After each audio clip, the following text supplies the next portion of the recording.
The Extreme Feast. 861 hanggang 880. Si Alexander, ay nasa Grandmaster level din. Pero para siyang bata sa harap ni Ethan at hindi man lang makalaban. Ikaw, pinatay mo si Fabian.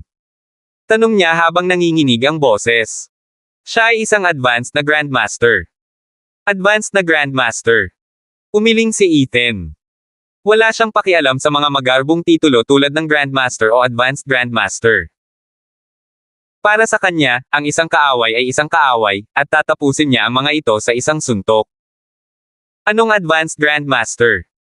Ang pagpatay ng aso ay magiging mas makabuluhan. Nagsimulang umikot ang ulo ni Alexander at nablangko ang kanyang isip. Alam ba ni Ethan ang sinasabi niya? Baka pumatay siya ng aso kaysa sa isang Grandmaster. Sinasabi ba niya na ang mga Grandmaster ay mas mababa kaysa sa isang aso? Well, sa ngayon, si Alexander mismo ay mas masahol pa kaysa sa isang aso sa kabila ng pagiging isang Grandmaster level fighter. Ikaw. Nagsimulang nahihirapang huminga si Alexander. Nakikita niya na may namumuong dugo sa lugar kung saan siya hinawakan ni Ethan, at ang puso niya ay mabilis na tumibok at nagsimulang sumakit. Pagsisisihan mong nasaktan ang Long family ng ganito. Ang Long Group ay isang kumpanya na matagal nang pinatakbo ng pamilyang Long at ang kanilang pinakamalaking mapagkukunan ng mga mapagkukunan. Ngunit hindi lamang ito kinuha ni Ethan sa pamamagitan ng puwersa, kusapan niya itong i-bankrupt at pilitin itong isara. Malinaw na sinisikap niyang sirain ang lahat ng mayroon ang Long family. O talaga? Inaasahan ko kung paano mo ako pagsisisihan. Bumitaw si Ethan at agad binawi ni Alexander ang kamay at umatras ng ilang hakbang. Sumandal siya sa pader at mukhang nakakaawa. Bukod sa sakit, hindi na niya maramdaman ang kanyang pulso. Maghandang linisin ang lugar, sabi ni Ethan. Ito na ang huling araw na umiiral ang Long Group. Simula bukas, hindi na malalaman ng mundo ang Long Group. Nagtakip ng ngipin si Alexander ngunit wala siyang magawa. Nakatingin lang siya habang sinisira ni Ethan ang Long Group. Ethan. Galit na sigaw ni Alexander sa kanyang puso, gusto kong mamatay ka. Bumalik siya sa elevator at umalis. Hindi man lang siya sinulyapan ni Ethan. Sinisikap na ngayon ng lahat sa opisina na tiyakin na ang Long Group ay nawala sa mundo sa pinakamabilis na panahon. Kasabay nito. Sa Long House. Kakagising lang ni Damien at punong-puno na siya ng lakas. Naalis ng pamilya Long ang marami sa kanilang mga problema noong nakaraang gabi, kaya sa ngayon, wala siyang dapat ipag-alala. Ang lahat ng banta sa Long Group ay inalis na, kaya ang Long Group ay maaari na ngayong ganap na kontrolin Long family. Dadalhin nito ang kapangyarihan ng Long family sa ibang antas at maaari pa itong ituring na pinuno ng 4 na pinakamakapangyarihang pamilya. Ay teka. Iyon ang 3 pinakamakapangyarihang pamilya. Malapit nang mawala ang pamilya Hunt. Dahil sa ugali ni Fabian, tiyak na aatake siya sa pamilya ng Hunt sa loob ng hindi hihigit sa 3 araw. Matapos silang pareho ng malubhanan na sugatan sa isang kakilakilabot na labanan, ang pamilyang Long ay sisubog at lalamunan silang dalawa. Naplano ng mabuti ni Damien ang lahat ng ito at naglagay siya ng maraming pagsisikap para magawa ito. Ano man ang mangyari, kapag namatay na si Ethan, hindi na magiging banta ang pamilya Hunt. O hindi bababasa kung ano ang naramdaman niya ngayon. Guro. Kumakain si Damien ng kanyang almusal nang tumakbo ang mayordoma. Narito ang pinuno ng pamilya Hunt, si Thomas, para makita ka. WHO. Nagulat si Damien at naisip niyang mali ang narinig niya sa mayordoma niya. Thomas. Oo. Nasa pintuan na si Mr. Hunt at malapit na siyang pumasok. Walang sino man ang maglalakas loob na pigilan ang pinuno ng isang napakalakas na pamilya na pumasok sa bahay. Bukod, sa ibabaw, ang pamilyang Long at ang pamilyang Hunt ay magkaibigan. 30 taon nang magkakilala ang dalawang ulo. Ginoo. Sinabi ni Hunt na narito siya upang aliwin ka, guro. 862. Naisip ng mayordomo na kakaiba ang pahayag na ito, kaya tumakbo siya papasok para sabihin muna kay Damien. Ay console ako. Natuwa naman si Damien.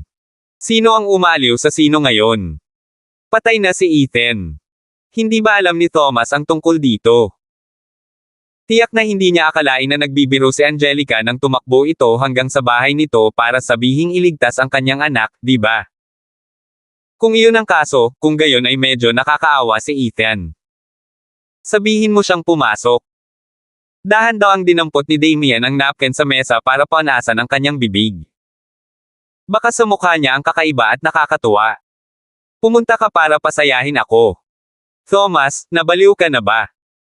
Ang namatay ay si Ethan, ang sariling anak ni Thomas at ang pag-asa sa kinabukasan ng pamilya Hunt. Ngunit ngayon ay dumating si Thomas upang aliwin siya. Anong biro? Mayroon bang mas malaking biro kaysa dito? Tumangala si Damien para makitang pumasok si Thomas. Mukhang mabigat ang mga hakbang niya at malungkot ang ekspresyon niya. Nakasimangot siya at mukhang hindi masyadong masaya. Ho, Hunt. Hindi ko akalain na bibisitahin mo ako ngayon, welcome, welcome. Agad na tumayo si Damien at iniunat ang mga braso para yakapin si Thomas. Ilang dekada nang magkakilala ang dalawa. Magkakilala na sila mula pa noong sila ay mga binata at ngayon ay pareho na silang mga pinuno ng napakakapangyarihang pamilya. Ito ay isang bihirang pagkakaibigan na magkaroon. Ngunit tinanggihan ni Thomas ang pagpapakitang ito ng pagmamahal. Umiling siya at tumingin kay Damien habang antong hininga, Long, mas nag-aalala akong makita kang ganito. Tumingin siya kay Damien at ilang beses bumuka ang bibig para magsalita pero hindi niya alam kung saan magsisimula. May ngiti pa rin si Damien sa kanyang mukha, ngunit nanunuya siya sa kanyang puso. Akala niya ay nawalan na ng malay si Thomas dahil patay na si Ethan. Hunt, sa tingin ko ikaw ang nag-aalala, Damien put on a look of concern. Kahit sino ay magagalit kung may nangyaring ganoon. Hindi man lang kayo magkakilala ng anak mo at ngayon ay hiwalay na kayo ng tuluyan. Ito talaga, nako. Anong pinag-uusapan nyo? Naguguluhang tumingin si Thomas kay Damien. Ano ito sa anak ko? Ano ito tungkol sa paghihiwalay ng tuluyan? Hindi makapaniwala si Damien na nagpapanggap pa rin si Thomas. Sinadya niyang magmukhang nagulat at nagtanong, Hunt, hindi mo pa ba alam? Yung Ethan. Patay na. Hindi mo ba alam ang tungkol dito? Sinong Ethan? Tanong ni Thomas. Si Ethan mula sa Palmer Group. Hindi ba siya ang bata noon? Kahapon ko lang nalaman at pupunta sana ako para batiin ka, pero sa huli. Nagkakamali ka, magkaparehas lang siya ng pangalan pero hindi ko siya anak, hindi inaasahang napailing si Thomas. Mahinahon niyang ipinagpatuloy, at saka, hindi rin patay si Ethan na iyon. Natigilan si Damien. Ano ang pinag-uusapan ngayon ni Thomas? Ginamit ni Fabian ang lahat ng kailangang sundin ng pamilya Leger kay Ethan, at ang pamilya Hunt ay hindi rin nagpadala ng anumang tulong. Paanong hindi patay si Ethan? Sa ganoong sitwasyon, kahit si Thomas ay namatay. On my way here, nakita ko na may mga promotional activities pa ang Palmer Group. Ang Ethan na sinasabi mo ay naglalakad-lakad doon. Ano ang sinabi mo? Ang mukha ni Damien ay lubos na naguguluhan ngayon. Paano ito nangyari? Long, hindi mo kailangang maging ganito. Kahit na wala na ang Long Group, hindi mo dapat isuko ang iyong sarili. Alam kong ang Long family ay nagbuhos ng maraming pagsisikap dito, ngunit. Ano ang sinabi mo tungkol sa Long Group? Halos isigaw ni Damien ang mga salitang ito. Si Ethan ay hindi namatay at iyon ay sapat na katawa-tawa. At ngayon sinabi pa ni Thomas na wala na ang Long Group. Hindi mo alam. Si Thomas naman ang magtanong sa kanya. Inilabas niya ang mga dyaryo sa likuran niya at ipinasa kay Damien. Tingnan mo, inanunsyo lang ng Long Group na nalugi na sila at magsasara na. 863. Kinawian ni Thomas ang mga pahayagan at halos itinapat sa mukha ni Damien. Tingnan mo. Tignan mo ta. Ang mga papel ay halos nasa bibig ni Damien. Inagaw niya ito at agad na nahadjap ng mata niya ang malalaking headline. Inihayag ng Long Group ang pagkalugi at pagsasara nito. Joke ba ito? Iyon ay isang kumpanya na kabilang sa pamilyang Long. Kahit na wala silang ganap na kontrol dito, kabilang pa rin ito sa Long family sa pangalan. Pagkatapos ng nangyari noong nakaraang gabi, hindi dapat naging problema para sa pamilyang Long na bawiin ang lahat ng shares sa Long Group. Si Alexander ay pumunta sa kumpanya ng maaga sa umaga upang ayusin ang bagay na ito. Paano biglang nabangkarote ang kumpanya? Nanatiling nakabuka ang bibig ni Damien at matagal siyang natulala. Para siyang tinamaan ng kidlat. Hindi siya makapaniwala sa lahat. Ang bagay na ito ay dapat naganap na nasa kanyang kontrol. Paano naging ganito ang mga bagay? Hindi namatay si Ethan. Ang isang taong tiyak na mamamatay ay talagang hindi namatay. Ano ang ginagawa ni Fabian? Siya ay may napakaraming mahusay na manlalaban at hindi maalis ang isang Ethan. Ang bastos na ito. At ngayon, ang Long Group, isang kumpanyang pinaghirapang binuo ng pamilya Long sa loob ng maraming taon at malapit ng bawiin ay biglang bumagsak. Tinitigan ni Damien ang matingkad na pulang mga headline sa mga papel at patuloy na umiling. Imposible. Imposible. Umikot siya para tingnan si Thomas. Sinasadya mo ba akong lokohin? Pinagsama-sama mo ba itong mga peking pahayagan? Matagal, nag-aalala ang iyong reaksyon, bumantong hininga si Thomas. Normal para sa isang negosyo na kumita ng ilan at mawala ang ilan. Kahit na ito ay isang malaking kawalan, sigurado akong kakayanin ito ng pamilyang Long. Hindi mo kailangang magmukhang nasisiraan ka na ng bait, di ba? At saka, I'm the head of the Hunt family for crying out loud.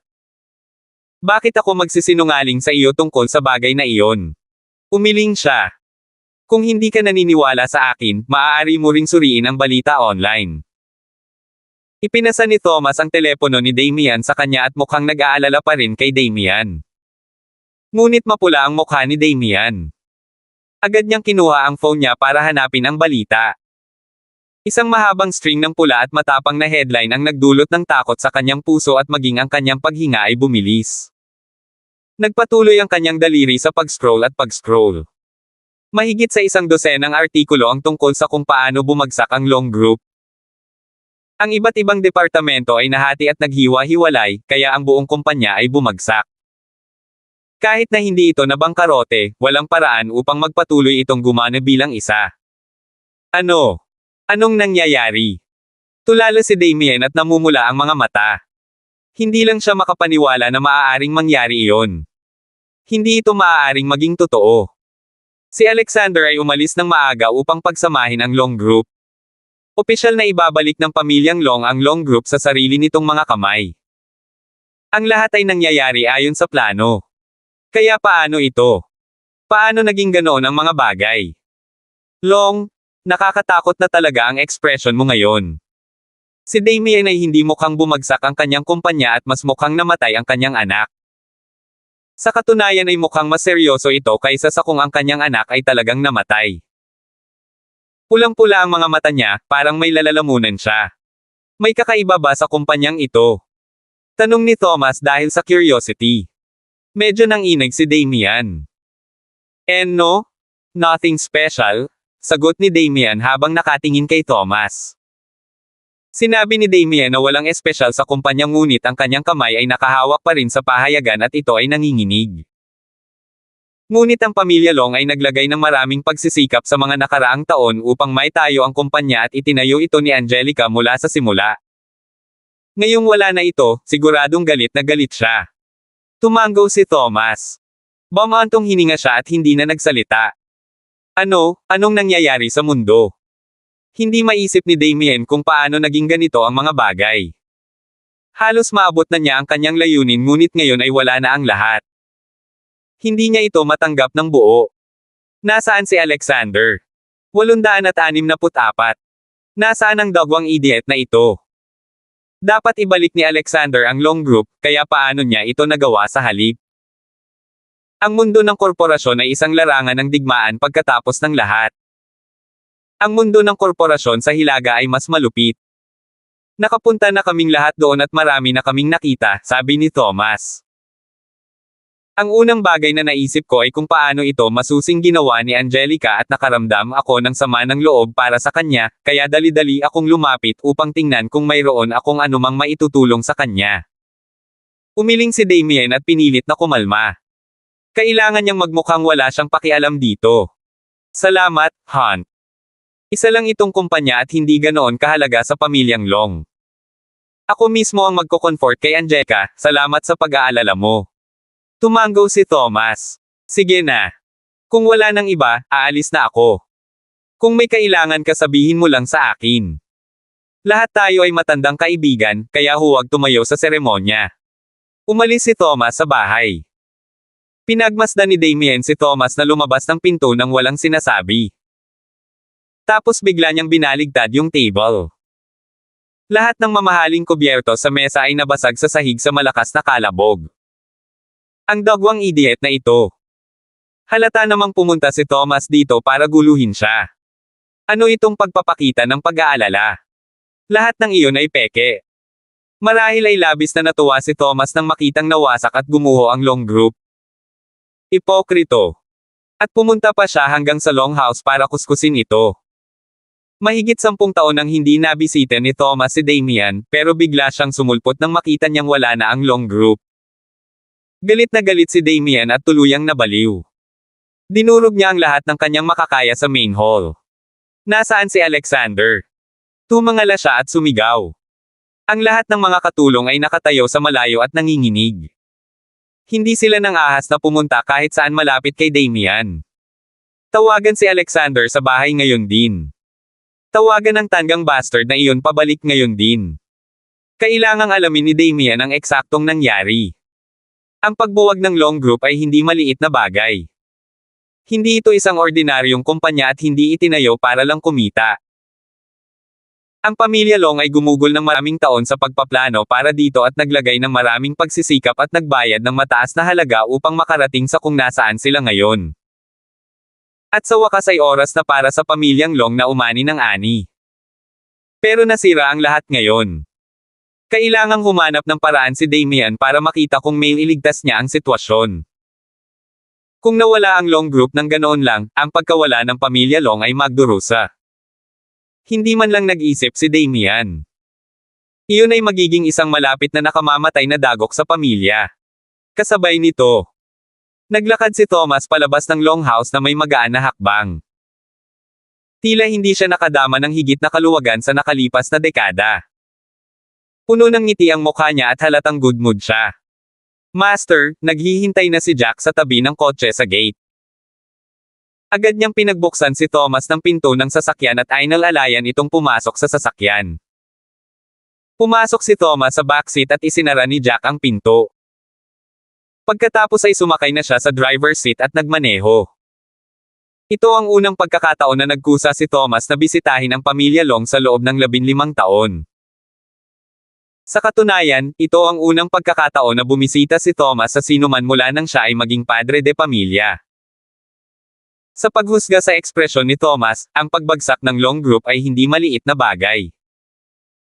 Mukhang tama ang hula ko, tumalikod si Thomas at ipinikit ang kanyang mga mata. Ang Long Group na ito ay hindi ordinaryong kumpanya. Hindi ba ito ay isang regular na conglomerate na mayroon lamang talagang malawak na pag-abot sa mga tuntunin ng mga industriyang kinasasangkutan nito? Hindi lang iyon, gamulong ang mga labi ni Thomas sa isang makahulugang ngiti. Kung iyon ang kaso, hindi magkakaroon ng ganitong uri ng ekspresyon sa mukha si Damien. Kung ang gayong mapanlin lang at mapagkunwari na tao ay may mga isyo sa pagkontrol sa kanyang mga emosyon nang marinig ang balitang ito, tiyak na may malaking problema. Tumingin siya kay Jack at sinabing, alam mo ba kung gaano kalaki ang lihim na namuhunan ng pamilya Long sa Long Group? Higit sa $300 bilyon. 865. Maging si Jack ay tumango sa figurang ito. Higit sa $300 bilyon. Iyon ay isang malaking halaga ng pera kahit para sa isang napakalakas na pamilya. Hindi ba ang Long Group ay isang napakalaking conglomerate na pinamumunuan ng Long family na kinasasangkutan ng ilang iba pang makapangyarihang pamilya na nagpapalitan ng mga mapagkukunan? Bakit ang pamilyang Long mismo ay namuhunan ng labis? At ito lang ang dami na makikita, medyo tuwang-tuwa ngayon si Thomas. Marahil mas marami pa ang hindi natin nakikita. Napakalaki ng namuhunan ng pamilyang Long, maaaring mahirapan sila sa pagkawala ng kumpanya. Sa nakalipas na 5 taon, itinayo nila ito sa ilalim ng pangalan ni Angelica at ginawa itong parang kumpanya niya, ngunit ang bilang ng mga tao at benepisyong kinasasangkutan nito ay higit pa doon. Ang mas malaking Long Group ay naging mas mahirap itong kontrolin. Dahil ang Hilaga ay gulo na ngayon, gustong kunin ng pamilya Long ang pagkakataong ito para alisin ang lahat ng banta na nagtatago sa loob ng Long Group at ganap na kontrolin ang kumpanya. Ngunit sa bandang huli, lumipad talaga ang ibong ito na malapit na nilang hulihin. Hindi na napigilan ni Thomas. Tumawa siya ng malakas. Napakasaya niya. Ang pamilyang Long ay nararapat sa kanilang nakuha. Guru, may espesyal ba tungkol sa Long Group? Siyempre meron. Ngunit hindi ko alam kung ano ang espesyal tungkol dito, sagot ni Thomas. Sa anumang kaso, ang pamilyang Long ay dumanas ng matinding pagkawala at hindi nila ito matitiis kapag nakahiga. Dahil ginawa ito ni Ethan, tiyak na ididirekta ng pamilyang Long ang kanilang galit kay Ethan. Walang magawa ang pamilya Legger tungkol kay Ethan. Ngunit paano ang pamilyang Long? Bahagyang ipinikit ni Thomas ang kanyang mga mata. Gusto mong hawakan ang anak ko. Humingi ka ba muna ng pahintulot sa kanyang ama? Napangisi si Thomas at hindi na nagsalita. Isang nagyayelong nakamamatay na hangin ang lumabas mula sa kanya saglit, ngunit hindi nagtagal ay bumalik siya sa dati niyang tahimik at banayad na kilos at ipinikit ang kanyang mga mata habang iniisip ang mga isyu sa harap niya. Hindi siya napigilan ni Jack. Pinataas lang niya ng kaunti ang temperatura ng aircon para hindi manlamig si Thomas. Matagal-tagal na ring hindi umaalis sa longhouse ang kanilang sasakyan nang si Alexander ay tumakbo pabalik ng may takot. Niwala siyang panahon para pangalagaan ang kanyang pinsala. Mukhang galit si Damien para pumatay ng tao sa telepono, kaya napagtanto kaagad ni Alexander na ang epekto ng pagbagsak ng Long Group ay mas malaki kaysa sa inaakala niya. May mga tipak ng salamin sa lahat ng dako sa bulwagan. Maging ang kahoy na mesa at upuan ay dinurog ni Damien. Napalunok si Alexander. Hindi pa niya nakitang ganoon kagalit si Damien. Kahit na nalaman ni Damien na ginagamit ang pamilyang Long, hindi siya ganoon nagalit. Tatay, ako. Bago pa man makapagsalita si Alexander, sinampal siya ng malakas ni Damien sa mukha at may dugo sa bibig ni Alexander. Ngunit si Alexander ay hindi nang ahas na gumawa ng isang tunog. You little bastard. Tingnan mo ang ginawa mo. Galit na galit si Damien.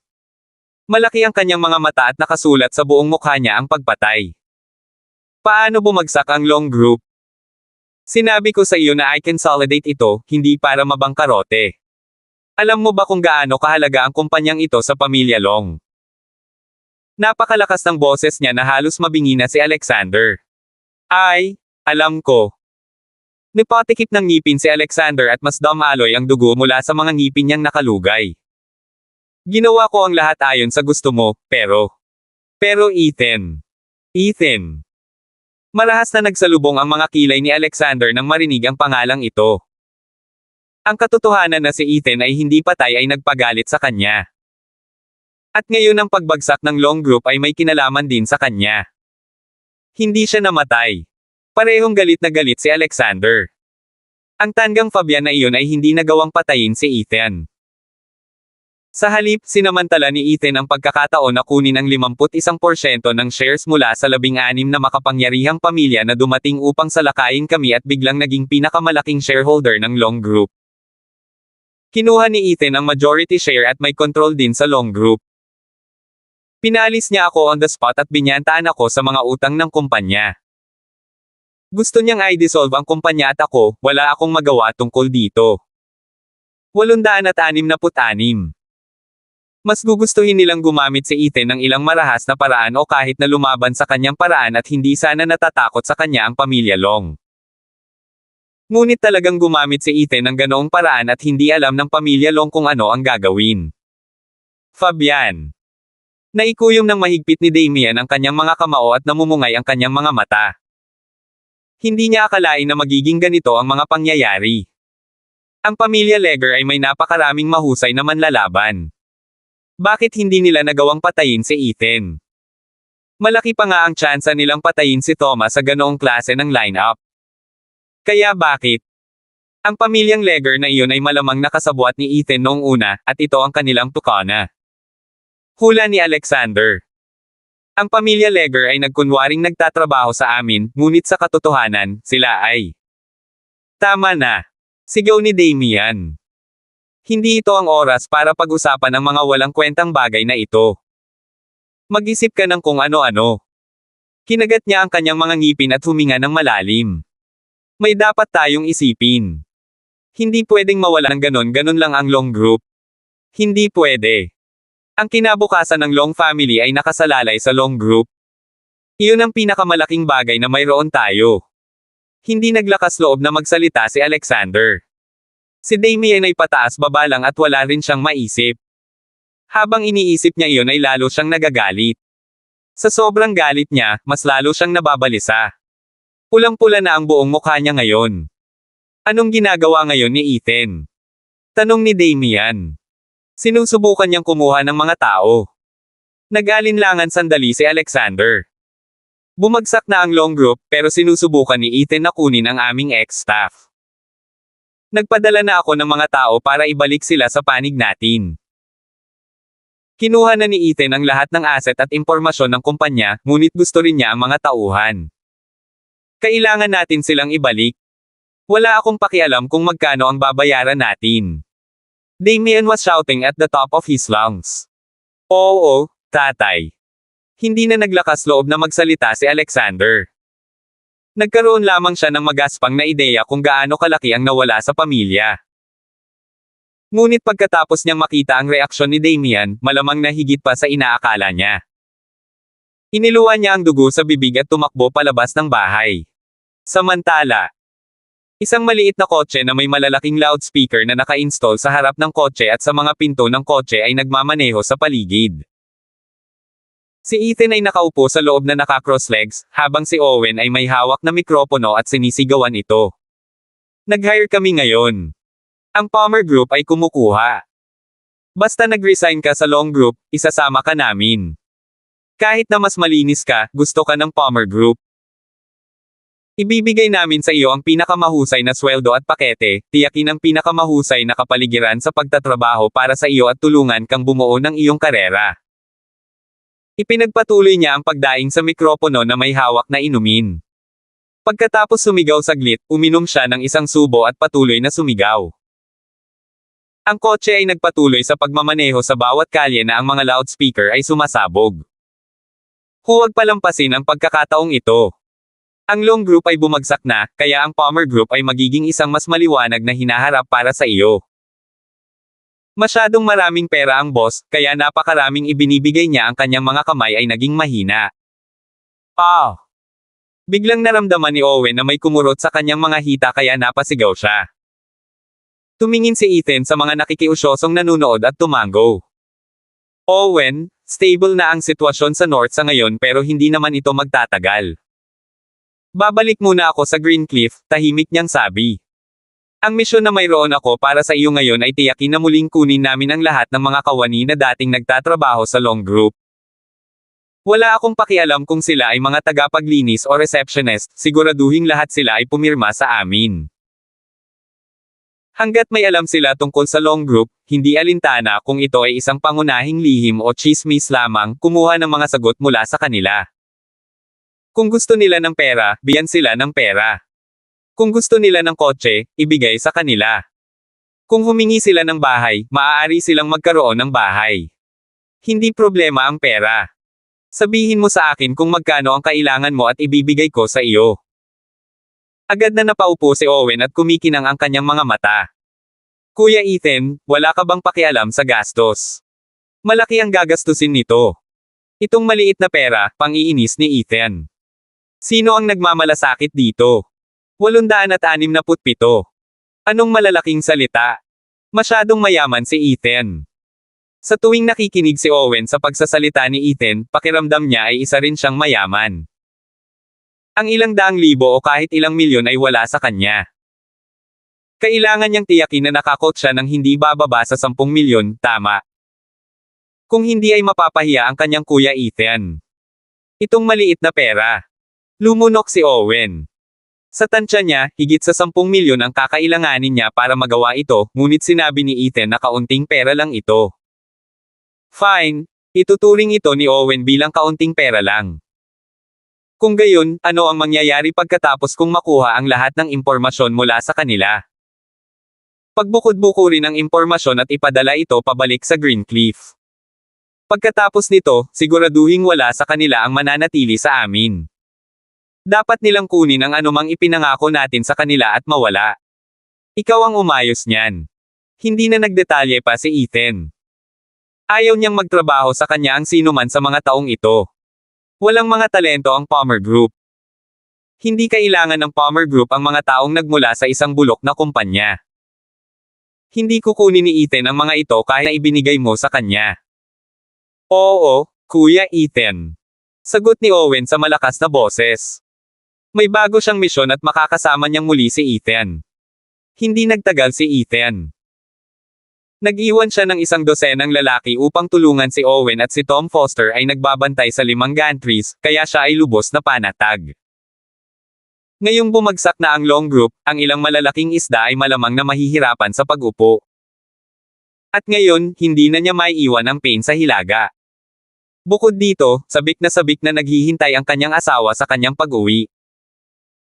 Hindi na makapaghintay si Ethan na bumalik at samahan ang kanyang pinakamamahal na asawa. Hindi nagtagal pagkatapos sumakay si Ethan sa eroplano, nakatanggap si Owen ng ilang tawag na nagtatanong kung nandyan si Ethan. Lahat sila ay gustong makipagnegosyo sa Palmer Group at sumasang-ayon sa anumang mga tuntunin. Laking gulat ni Owen. Parang may nahuhulaan si Ethan. Ang mga taong ito ay talagang mabilis na dumating. Isang pangungusap lang ang sinagot ni Owen sa kanila, paumanhin, ngunit bumalik si Brother Ethan sa Greencliff para makasama ang kanyang asawa, wala siya sa norte. Ang kanyang telepono ay hindi tumigil sa pagring, kaya't pinatay na lamang ni Owen ang kanyang telepono. Mas mabuting hindi marinig ang lahat ng kalokohang ito. Kailangan niyang tapusin ang misyon na ibinigay sa kanya ni Ethan, kaya wala siyang oras o lakas para sayangin ang mga hanggal na taong ito. Hindi nagtagal ay sinunod ni Owen ang mga tagubilin ni Ethan at mabilis na kinuha ang lahat ng umalis sa long group. Ang ilang mga tao ay naghinala sa una at sinubukang makipag-ayos para sa isang sweldo at pakete na wala sa mundong ito. Ngunit hindi man lang kumibo si Owen at pumayag sa lahat ng gusto nila. Magiging ganito siya ka-generous. Napakasarap sa pakiramdam na mag-sign off lang ng kahit ano at mamigay ng pera. At hindi ito ang kanyang sariling pera. Sa sandaling kumalat ang balita, lahat ng hindi nakahanap ng bagong trabaho pagkatapos lumabas sa long group ay nabaliw. Kahit na ang mga pumirma na ng bagong trabaho sa ibang tao ay mas gugustuhin na magbayad ng kabayaran para sa paglabag sa kontrata kaysa sa palampasin ang pagkakataong magtrabaho sa Palmer Group sa halip. Pagkatapos ng lahat, kahit na ang isang tagapaglinis ay maaaring makakuha ng $50,000 sa isang buwan. Kaya syempre pupunta sila sa Palmer Group. Sa kabilang panig, sinusubukan din ng pamilyang Long ang kanilang makakaya at nag-aalok ng parehong hindi kapani-paniwalang sweldo at mga pakete sa kanilang dating kawani sa pag-asang maibalik sila, ngunit wala nang nagtiwala sa kanila. Walang sino man ang maniniwala sa isang pamilya na maaaring gumawa ng isang malaking conglomerate tulad ng Long Group na malugi. Bukod pa rito, alam ng lahat ng mga nagtrabaho sa Long Group kung gaano kalaki at hindi makatwiran ang Long family. Mas gugustuhin nilang maniwala na ang mga baboy ay maaaring lumipad kaysa maniwala sa pamilyang Long. Galit na galit si Alexander kaya napakuyong siya ng ngipin ngunit wala siyang magawa. Hindi niya maaaring patayin ng palihim ang lahat ng mga taong ito. Ni siya o ang pamilyang Long ay hindi kayang pasanin ang mga kahihinatnan ng paggawa niyan. Pagkaan ng 3 araw. Sa North Branch Office ng Palmer Group. Ang dambuhalang meeting room ay kayang upuan ng higit sa 1,000 tao at ito ay puno. May mga mesa at upuan pa sa hagdanan. Ngayon ang huling pagsubok para makapasok sa Palmer Group, sabi ni Owen habang niyayakap niya ang isang stack ng mga questionnaire. Kapag nakapasa ka sa pagsusulit na ito, maaari kang opisyal na sumali sa Palmer Group. Isa pa, ibibigay namin bukas ang sweldo ngayong buwan. 868. Agad na nagliwanag ang mga mata ng lahat ng tao sa silid sa mga salitang ito. Anong ridiculously rich company ito? Kukunin na sana nila ang kanilang sweldo bago pa man sila gumawa ng anumang bagay. Parang scam, pero ito ang Palmer Group, ang kumpanyang biglang bumangon sa norte. Ang parehong kumpanya ay binili rin ang Long Group, sinira ito at ginawa itong nalugi at nagsara. Sana ay isusulat mo ng totoo ang iyong mga sagot. Kung nalaman namin na ang alinman sa iyong mga sagot ay sumasalungat sa isa't isa, ang parehong partido ay aalisin at walang makukuha. Alam ni Owen na gusto ni Ethan ang impormasyon, kaya titiyakin niya na ang anumang impormasyong makukuha niya ay tumpak hanggat maaari para mas madaling suriin ni Ethan ang impormasyon. Parang ilang elementarya ang pagsusulit. Sa sandaling ibinigay ang mga talatanungan, ang lahat ay agad na nagsimulang magsulat ng kanilang mga sagot ng seryoso. Ito ay hindi para sa kapakanan ng katapatan o para sa katarungan. Ito ay para lamang sa pera. Ang pera pa rin ang pinakamahusay. Samantala, sa bahay ng Hunt, syempre alam ni Thomas ang nangyari. Palihim pa niyang binigyan si Owen isang listahan ng pangalan para mahanap niya ang mas maraming tao na dating nagtatrabaho sa Long Group. Alam ng Long family ang tungkol dito, tama ba? Oo sila, sagot ni Jack. Malamang nagalit si Damien kaya nagsuka siya ng dugo at nahimatay. Iyon ang narinig niya, ngunit hindi inakala ni Jack na ang isang taong puno ng lakas at sigla ay hihimatayin sa galit ng ganoon. Sa palagay ko ay umaasa siya na bibisitahin ko siya muli at tanungin siya, ngumiti si Thomas ng matipid at ang tuwa ay nakasulat sa kanyang mukha. Maging si Thomas ay tumagal ng ilang sandali upang maunawaan kung ano ang sinusubukang gawin ni Ethan. Ito ay talagang isang pag-atake sa pinagmulan ng mga problema. Ngunit hindi siya sigurado kung ano ang mangyayari sa Hilaga. Gaano kalayo ang pupuntahan ni Ethan? Bumalik na si Young Master sa Greencliff, ano siya? Mahigit sa 10 makapangyarihang pamilya ang nalipol sa magdamag at lahat ng kanilang mga ari-arian ay talagang pag-aari ng Long Group. Pero ngayong bumagsak na ang Long Group, ang mga asset na ito ay biglang walang nagmamay-ari ngayon, ani Thomas. Hindi mo ba iniisip na ang ilang mga tao ay maaaring tumingin sa mga bagay na ito? Ang lahat ng ito ay lubhang kumikitang mga bagay. Pinaikit ni Jack ang kanyang mga mata. Ang tinutukoy mo ba ay ang iba pang makapangyarihang mga pamilya o kahit na ang iba pang pinakamakapangyarihang mga pamilya? Ngunit ang mga bagay na ito ay itinuturing na mga bagay ng Young Master ngayon. Kung may gusto sila. Biglang may pumasok sa isip ni Jack. Napalunok siya at hindi makapaniwalang tumingin kay Thomas. Ibig mong sabihin sinadya ito ni Young Master. Nagawa na niya ang pagsusuri sa lahat ng mga negosyong ito at sadyang pinili ang 16 na makapangyarihang pamilyang iyon, pagkatapos ay ginamit ang pamilyang Long para i-pressure sila upang tuluyan nilang labanan ang pamilyang Long, at pagkatapos ay lipulin sila ng pamilyang Long, pagkatapos. Mahirap isipin na magiging ganito ang mga bagay bago ito mangyari. At kahit ilang araw matapos ang lahat ng nangyari, hindi malalaman ni Jack na lahat ng ito ay bahagi ng isang plano kung hindi sinabi ni Thomas ang tungkol dito. Nangangahulugan iyon na hinulaan ni Ethan na darating ang araw na ito mahigit 1 buwan na ang nakalipas. Iyon ay talagang nakakabaliw. Paano magkakaroon ng ganoong pananaw ang isang ordinaryong tao? Paano siya nagplano ng isang bagay na magtatagal upang maisabata sa isang komplikadong lugar tulad ng Hilaga? Nanginginig ang tingin ni Jack. Hindi siya makapaniwala sa lahat. Matapos suriin ang sitwasyon, naramdaman pa niyang tumindig ang kanyang balahibo. Ito ay masyadong nakakatakot. Kung hindi. Nanunuya si Thomas at habang walang gaanong ekspresyon sa kanyang mukha, may kaunting saya at pagmamalaki sa kanyang hitsura.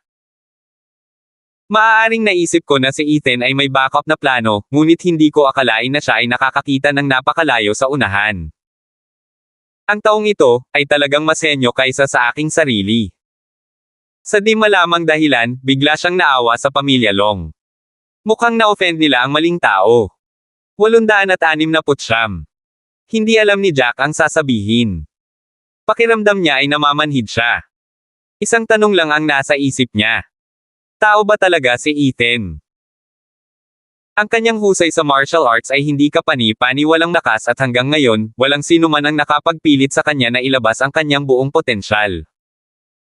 Walang nakakaalam kung ano ang limitasyon ng mga kakayahan ni Ethan. Ito ay sapat na upang ipadala ang isa sa kawalan ng pag-asa. Ngunit ngayon, siya ay mas mahusay sa scheming at tingnan ang hinaharap kaysa sa karamihan ng iba pang mga tao. Siguradong baliw ang mga taong gustong manggulo para kay Ethan, o Palmer Group o Diane. Isang baliw lang ang magpapagalit kay Ethan. Nagsimula na ring makiramay si Jack sa mga taong ito. Guro, narito ang isang tao mula sa pamilya Snow, ang ulat ng mayordomo. Tila hinulaan ni Thomas na may darating mula sa pamilya Snow, kaya hindi na siya nagulat. Maging ang pamilyang Snow ay hindi bumisita sa pamilyang Hunt sa loob ng hindi bababa sa 10 taon na ngayon. Tawagan mo si Madam. Nandito ang isang tao mula sa kanyang pamilya, kaya dapat siyang lumabas at kumustahin. Yes, Master, sagot ng mayordomo bago umalis para tawagan si Elsa. Makalipas ang ilang saglit, isang pares ng medyo nababalisa na tunog ng mga yapak ang maririnig. Tito Thomas. Malakas na bati ni Dwight Snow sa kanya bago pa man siya pumasok sa main hall ng bahay. Parang excited na excited siyang makita si Thomas dahil matagal na rin noong huli silang nagkita. Umupo si Thomas sa kanyang upuan at kalmadong umiinom ng kanyang tsaa habang sinulyapan si Dwight Snow na mabilis na naglalakad patungo sa kanya at bahagyang tumango. Hello Tito Thomas. Lumapit si Dwight kay Thomas at magalang na binati. I've not seen you and Auntie Elsa in so long and I've really missed both of you. Nasa malapit lang ako ngayon, kaya naisipan kong dumaan. Sana wag kang magalit. Syempre hindi, ngumiti si Thomas. Dahil naisip mo kami, mas masaya kami na nandito ka. Madalas kang banggitin ng tiyahin mo. At ngayon ay nakatakda ka ng maging susunod na pinuno ng pamilyang Snow, kaya talagang inaabangan ko iyon. Sumilay sa mukha ni Dwight ang mapangasar na tingin, ngunit mabilis niyang itinago ito at pinagpakumbabang pinagsalikop ang kanyang mga kamay habang sinasabi niya, Tito Thomas, bata pa ako at malayo pa ang mararating ko. Marami pa akong lugar na kailangan kong matutunan mula sa mga elder ng pamilya. Tumango si Thomas. Maupo ka. Umupo si Dwight Snow at mabilis siyang binuhusan ni Jack ng isang tasa ng tsaa, pagkatapos ay bumalik sa kanyang posisyon sa tabi ni Thomas. Ni hindi man lang sinulyapan ni Dwight si Jack, parang aso lang si Jack na inaalagaan ni Thomas. Hindi siya uminom ng tsaa at nanatiling nakangiti kay Thomas. Tito Thomas, nasa mabuting kalusugan ba si Auntie Elsa? Tanong ni Dwight. Plano kong bumisita kanina, pero laging may nangyayari. Siguro kung magagalit sa akin si Auntie Elsa. Syempre hindi siya magagalit sa iyo, umiling si Thomas. She's happier than anyone else to have such outstanding nephew like you. Alam niyang abala ka, kaya kahit nami-miss ka niya, ayaw kanyang istorbohin. Kung gayon, kailangan kong gumugol ng mas maraming oras kay Auntie Elsa at isantabi ang iba pang mga bagay ngayon, natatawang sabi ni Dwight.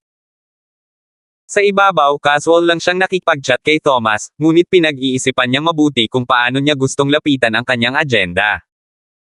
Hindi siya dumating para maabyutin ang kanyang tiyuhin. Wala siyang mood o gustong gawin ang ganoong bagay. Kung hindi siya umaasa na kukuha ng isang bagay mula sa pamilya ng Hunt, hinding-hindi siya darating kahit na binayaran mo siya. Kakabalik ko lang mula sa ibang bansa at narinig ko mula sa aking ama na ang Hilaga ay dumaan sa isang magulong panahon, sabi ni Dwight. Ano sa tingin mo ang lahat ng nangyari kamakailan? Ano sa tingin ko? Pinaikit ni Thomas ang kanyang mga mata. Hindi mahalaga kung ano ang iniisip ko. Hindi ako nagtatanong kung ano ang nangyayari sa labas. Ang mga nangyayari sa mundong ito ay walang kinalaman sa akin. Isang pakiramdam ng paghamak ang dumaan sa puso ni Dwight. Wala pa rin bang silbi si Thomas tulad ng dati at tanging ang sarili lang ang alam kung paano magsaya. Kung hindi nakialam ang pamilya Snow noon, napahamak na sana ang pamilyang Hunt at hinding-hindi sila magiging isang napakalakas na pamilya. Para sa kanya, nakarating ang pamilya Hunt sa kinaroroonan nila ngayon dahil sa lahat ng tulong na natanggap nito mula sa pamilya Snow. 870. Ngunit nanatiling nakangiti si Dwight sa kanyang mukha at hindi inihayag ang alinman sa kanyang tunay na emosyon. Tito Thomas, paano mo nasabi iyan? Sa 4 na pinakamakapangyarihang pamilya, ang Hunt family ang pinakabago na sumali sa hanay. Kakailanganin ng higit sa ilang salita upang ilarawan ang epekto ng pamilya Hunt sa sitwasyon sa Hilaga, sabi ni Dwight na may huwad na kahinhinan. Masyado kang mapagpakumbaba. Ngumiti lang si Thomas. Wala siyang sagot sa mga salitang ito. At hindi niya kailangang mag-abala na tumugon sa isang nakababatang tao na peke sa kanya. Narinig ko na may ilang aktibidad sa pamilya Hunt kamakailan. Nagniningning ang mga mata ni Dwight habang nakatitig ng husto kay Thomas, mukhang handa siyang kainin siya ng buhay. Ganoon ba? Wala akong narinig tungkol dyan. Nilingan ni Thomas si Jack. Jack, may alam ka ba? Master, maaaring ang tinutukoy niyang Master Snow ay ang dalawang Alaskan Malamute Dog na kabibili mo lang. Pareho silang puro lahi. Nasapo ni Thomas ang noo. O tama-tama. Yung dalawang aso. Ito ay sobrang nakakatawa, alam mo. Nakita ng mga reporter na binili ko ang dalawang asong ito at pagkatapos ay nagsulat ng isang artikulo na nagsasabing mayroong pangunahing aktibidad na nangyayari sa pamilyang Hunt. Hay nako. Ibinuka ni Dwight ang bibig at gustong-gustong isumpa si Jack. Siyempre hindi niya pinag-uusapan ang pagbili ng mga aso. Ngunit hindi siya binigyan ni Thomas ng pagkakataong magsalita. Nagpatuloy lang siya tungkol sa kung paano niya nabili ang dalawang asong iyon at nagpatuloy sa pag-uusap tungkol sa pag-aalaga at pagdadala sa mga ito sa paglalakad. Halos hindi niya mapigil ang magsalita. Nauubusan na ng pasensya si Dwight. Tito Thomas. Nagsimula siyang mabalisa at kumunat ang noo niya habang nagtatanong, I heard na hanap mo na si Ethan. Nakatanggap siya ng balita na ang taong kumuha ng Long Group palayo sa Long family sa pamagitan ng puwersa ay tinatawag na Ethan, at itong si Ethan ay ang anak ni Thomas sa dati niyang asawa. Ang bata na pinalaya sa pamilya Hunt 15 taon na ang nakakaraan. Kahit na bumagsak ang Long Group, ang impormasyon na nilalaman nito ay napakahalaga, at ngayon si Ethan ang ganap na namamahala sa kumpanya. Ang lahat ng mga network para sa higit sa 100 ng iba't ibang mga industriya ay nasa mga kamay ni Ethan ngayon. Kung makukuha lang ni Dwight ang bahagi nito, sapat na iyon para patatagin ang kanyang mga kakayahan at magkaroon ng hawak sa buong pamilya pagkatapos niya maging ulo ng pamilya. Magkapareho lang sila ng pangalan, casual na sagot ni Thomas. At paano kung mahanap ko siya? Walang kinalaman ang munting bastard na iyon sa pamilya ng Hunt. Tito Thomas, hindi mo masasabi yan. Blood is thicker than water after all, nakangiting sabi ni Dwight. At saka, kontrolado na ni Ethan ang lahat ng Long Group. Noong una, halos kalahati nito ay. Magpapatuloy na sana siya nang lumapit si Elsa at mukhang nagulat siya. Dwight. Gulat na tawag niya. Ikaw ba talaga? Sa huling 15 taon mula nang ikasal siya sa pamilyang Hunt, ilang beses pa lang siyang bumalik sa sarili niyang pamilya at halos hindi na makita ang mga nakababatang ito. Sobrang namiss niya sila. Tita Elsa, agad na bumangon si Dwight at yumuko. Hello, Auntie Elsa. Batok, bakit ang formal mo sa sarili mong tiyahin? Tuwang-tuwa si Elsa. Hinawakan niya ang kamay ni Dwight at tinignan siya ng mabuti. Iba ang itsura mo ngayon. Ibang-iba sa itsura mo dati. Napakaraming taon na ang ginugol mo sa ibang bansa ngayon. Kailan ka bumalik? Bakit hindi mo sinabi sa akin? Kakabalik ko lang, sagot ni Dwight. Pero hindi nagbago si Auntie Elsa. Ang ganda mo pa rin gaya ng dati. Ang sweet mo magsalita.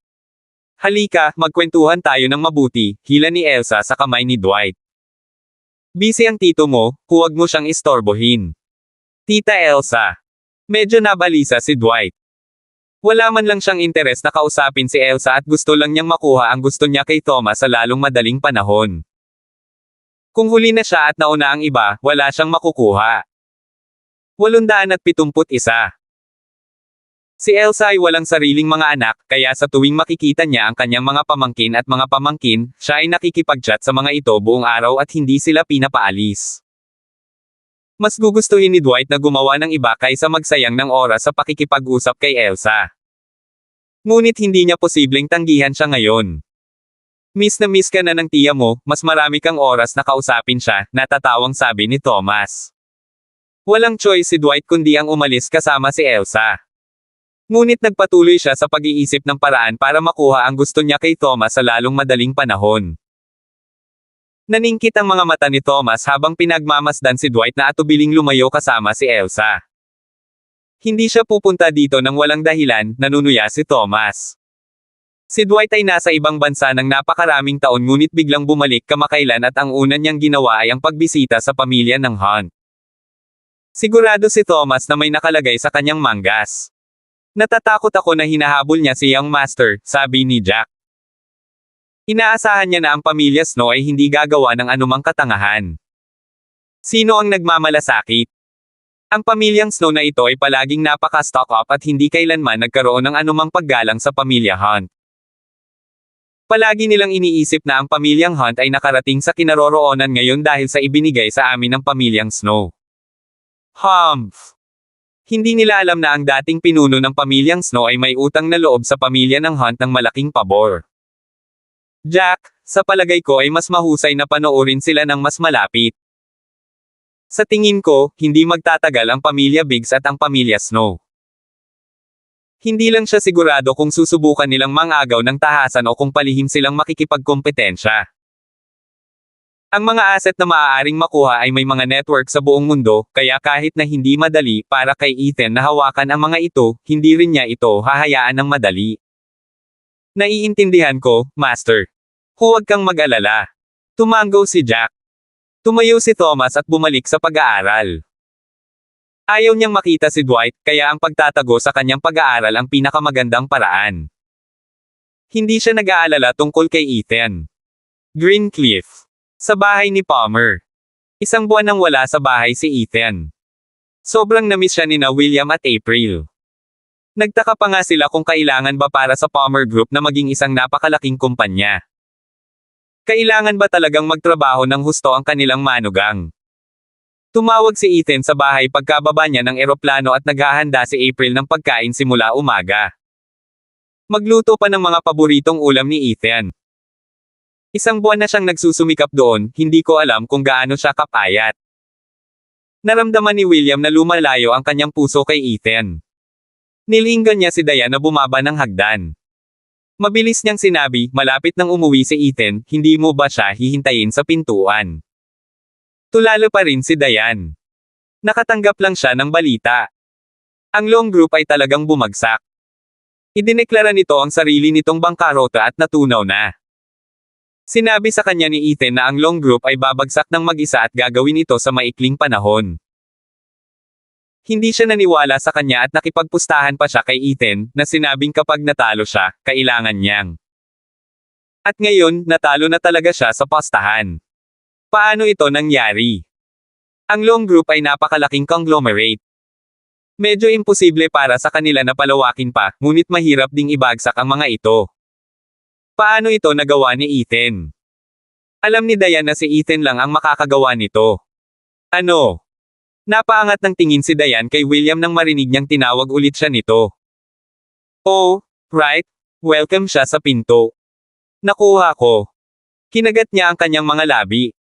Hintayin mo si Ethan sa pinto. Hindi lang iyon. Hindi lang iyon ang napagkasunduan nila kung natalo siya sa taya. Isang pamilyar na busina ng sasakyan ang maririnig mula sa labas ng bahay. Bumalik na si Ethan. Mabilis na tumakbo palabas ng kusina si April at nagpunas ng mga kamay, saka naglakad palabas ng pinto kasama si William. Nakatayo na si Diane sa may pintuan habang nakaakbay sa kanya. Pinagmasdan niya si Ethan na lumabas ng sasakyan at namula agad ang mukha niya. Parang natatakpan ng maliit na pink na ulap ang mukha niya. Hubby, welcome? Welcome home? Pakiramdam ni Diane ay lalong nag-iinit at namumula ang kanyang mukha sa bawat salitang binibitawan niya. Namiss kita ng sobra. 872. Sa sandaling sinabi ni Diane ang mga salitang ito, natigilan sina April at William at tuluyang natigilan. Nakalimutan nilang batiin si Ethan at gulat na napatingin kay Diane. Yun lang ba talaga ang sinabi niya? Kailan naging diretso ang kanilang anak na babae? Iyon ay medyo malambot. At gaano mo ako na-miss? Ngumisi si Ethan habang lumalapit sa kanya at diretsong nakatingin sa mga mata nito. Sabihin mo sa akin. Ang bawat araw na wala ka ay kasing haba ng 3 taon na wala ka. Parang nag-aapoy ang mukha ni Diane. Inaasar pa siya nitong si Ethan. Natalo lang siya sa isang taya.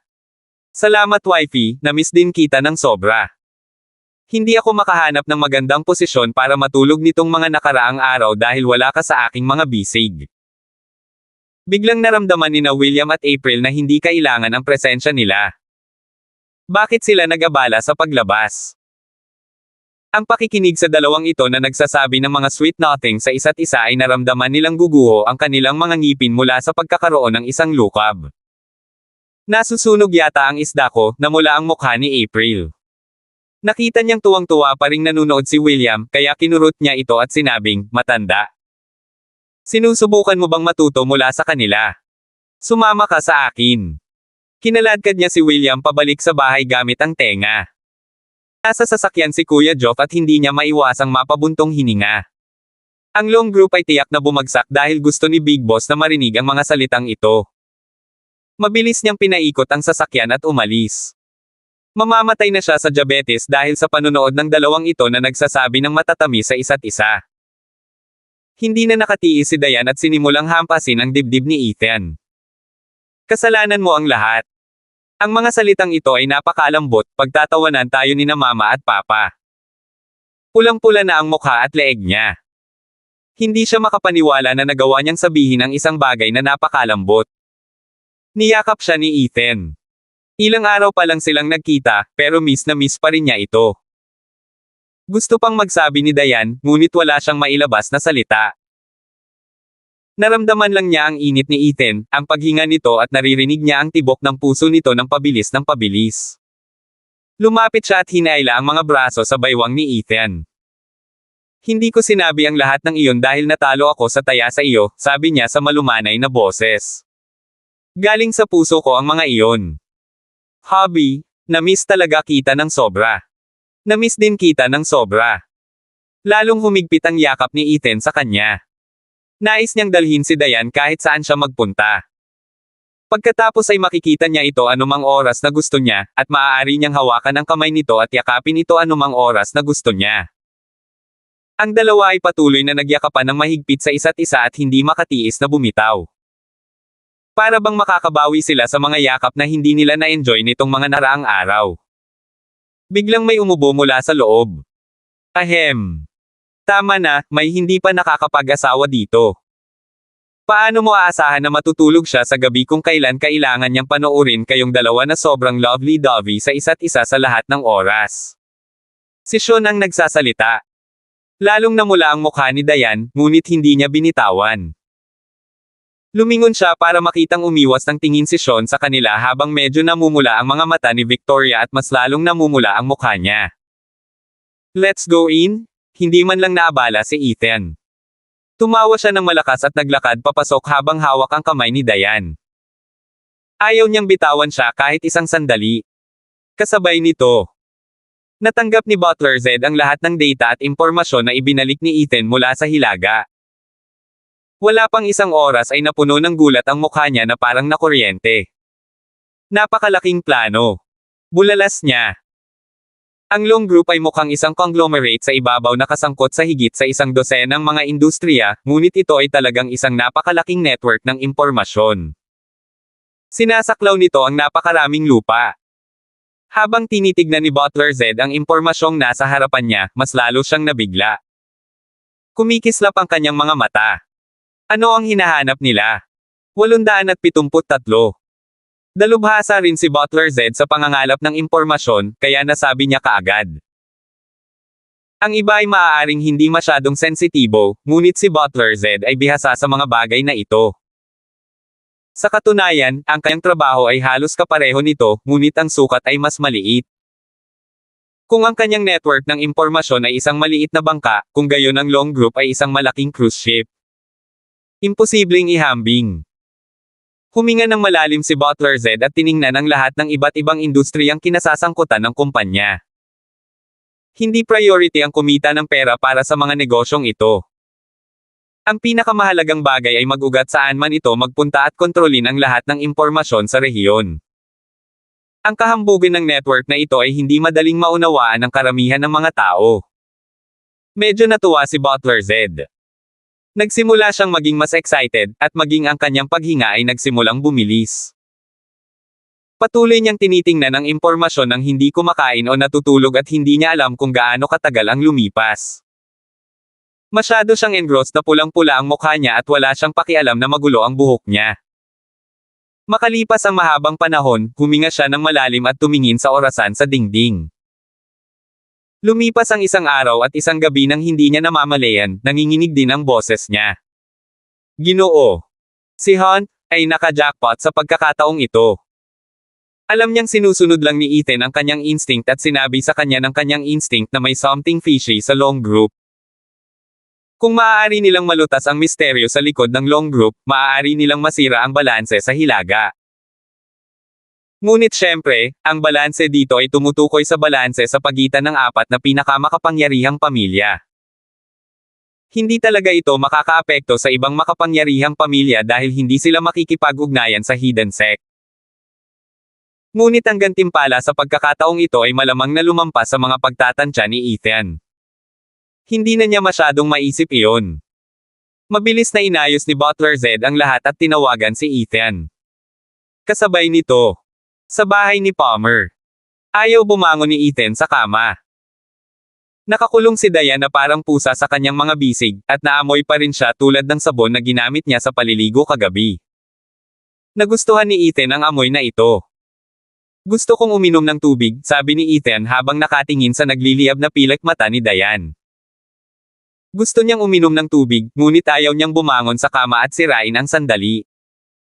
Ako rin, sagot ni Diane sa malumanay na boses. Bahagya pang nakabukas ang mga mata niya. Sok! Bumantong hininga si Ethan at seryosong sabi. Sabi ko na nga ba? Oras na para magkaroon tayo ng anak para utusan natin siya. Kung may anak sila, pwede niya itong buhusan ng tubig para mainom ng asawa niya ngayon.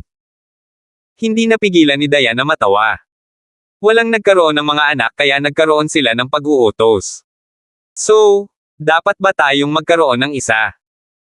Tumangala si Diane at halos dumampi ang mahahabang pilak mata niya sa ilong ni Ethan. Naramdaman ni Ethan na medyo uminit ang ilong niya. Nagkatinginan silang dalawa ng ganoon, at parang biglang nagbago ang tensyon sa kwarto. Napalunok si Ethan. Pakiramdam niya ay bumilis din ang paghinga ni Diane, ngunit pareho ang bilis ng kanilang paghinga. Mukhang tama na ang panahon. Kung ganoon, tumalikod siya at ginamit ang isang kamay para itayo ang sarili. Magkakaroon tayo. Biglang tumunog ng malakas ang phone ni Ethan. Parang may napaka-urgent na nangyayari at handa ng hampasin si Ethan sa ulo. Tumingin si Ethan kay Diane ngunit nakayakap na ito sa kanya at hindi na nagsalita. Ang pagkakaroon ng mga anak ay isang napakaseryosong bagay at kailangan nating pumili ng isang magandang araw, sabi ni Ethan. Hindi pa ito ang tamang linggo ng buwan. Lalong namula ang mukha ni Diane. Paanong nalaman ito ni Ethan? Bumangon si Ethan sa kama habang hinihila ni Diane ang kumot sa kanyang sarili. Matagal na siyang hindi nakatulog ng maayos, kaya gusto niyang matulog ng ilang sandali pa. Nang makita ni Ethan na ang tumatawag ay si Butler Zed, alam niyang may natuklasan ang matandang ito. Yumuko siya at hinalikan sa pisngi si Diane. 874. Maaari kang magpatuloy sa pagtulog, kailangan kong asikasuhin ang ilang mga bagay. Sige. Naghilamo si Ethan habang nag-iinit ulit ng almusal si April at inihain ito sa kanya. Salamat ma, nakangiting sabi ni Ethan. Sa totoo lang, hindi mahalaga, ang aking tiyan ay gawa sa bakal at maaari akong kumain ng kahit ano. Hindi mangyayari iyon. As long as I'm around, hindi ko hahayaang kumain ka ng malamig na pagkain. Nakaramdam si Ethan ng init sa kanyang puso. Si William at Sean ay nagteteya sa sofa. Hindi napigilan ni Sean na umiling nang makita kung paano ini-spoil ni April si Ethan. He's not your biological son, and even if he was, there's no need to spoil him like that. Magiging brat siya. Tumangala siya at sumulyap kay Ethan at hindi man lang nag-abalang mag-sound polite. Ang taong ito ay hindi mukhang isang matapat na chap sa lahat. Haha. Alam mo ba? Mas gusto namin ng isang hindi tapat na chap tulad ni Ethan. But too bad, he's not our biological son, dagdag pa ni William. Kaming dalawa ay hindi makapagsilang ng napakagandang anak na lalaki. Nagtaas ng kilay si Ethan at binigyan ng mapang-asar na tingin si Sean. Sok! Sinaman siya ng tingin ni Sean. Sa anumang kaso, naramdaman ni Sean na tila hindi mahuhulaan si Ethan, kaya't araw-araw niyang sinabi kay Victoria na ilayo siya kay Ethan, dahil natatakot siya na si Victoria ay maloloko ng batang ito. Pagkatapos kumain ng almusal ay bumangon na si Ethan. Tito Clark, bakit hindi tayo mag-ikot? Tumangala si Sean at may kinang sa mata niya. Alam niyang hindi siya tatawagan ni Ethan nang walang dahilan. Inubos ni Sean ang kanyang tsaa at sinabing, William, kakausapin kita mamaya. Sige, kailangan ko na ring pumunta sa opisina. Si Ethan ang nag-drive habang si Sean naman ay nakaupo sa likod. Nanatiling nakatitig si Sean kay Ethan sa pamamagitan ng rear mirror ngunit hindi ito umimik. Tito Clark, huwag mo akong titigan ng ganyan. I'm already married, kaya kahit gaano mo ako kagusto, hindi ako pwedeng maging manugang mo. Maaari kang mangarap, hindi umimik si Sean sa kanyang mga salita. Paano ko hahayaang makasama si Victoria? Ang taong ito ay gumawa ng napakaraming problema saan man siya pumunta. Kahit hindi kasal si Ethan, hindi rin papayag si Sean na makasama si Victoria. Napakaraming problema ang ginawa ni Ethan sa maikling panahon. Ang kaunting narinig niya kay William ay sapat na para bumilis ang tibok ng puso niya. At sa pagkakataong ito, ang Palmer Group ay umakyat sa hilaga at nagdulot ng malaking bagyo doon. Napakaraming makapangyarihang pamilya ang nawasak. At ito ang mga pamilyang matagal nang nangunguna at may maraming pera at kapangyarihan. Ngunit sa sandaling dumating si Ethan, lahat ng matataas at makapangyarihang mga pamilyang ito ay itinapon sa lupa at tinapakan ni Ethan. Hindi man lang sila nagkaroon ng pagkakataong ipagtanggol ang kanilang sarili. Kung ganoon bakit ka nakatingin sa akin? Casual na tanong ni Ethan. Hindi ako interesado sa mga lalaki. Sok! Huwag mo kong subukang pagtawanan, sabi ni Sean. Kailan ako makakabalik sa Starling City? Si Ethan ang tumawag sa kanya para protektahan ang pamilya Palmer. Sa panahong ito, itinaboy niya ang napakaraming nagtangkang pumatay kina William at April. Mayroon ding hindi bababa sa 3 o 4 na Grandmaster sa kanila. Ang sistema ng depensa na ikinagulat din ni Greencliff kay Sean. Kahit nawala siya, ang mga assassin na ito ay hindi rin makakarating. Ngunit si Ethan ay labis na nag-iingat at ayaw niyang may mangyari, kaya pinilit niyang panatilihin si Sean. Ang isang bagay na hinangaan ni Sean kay Ethan ay ang pagmamalasakit niya kay William at sa pamilya. You can leave anytime, sagot ni Ethan sabay tawa.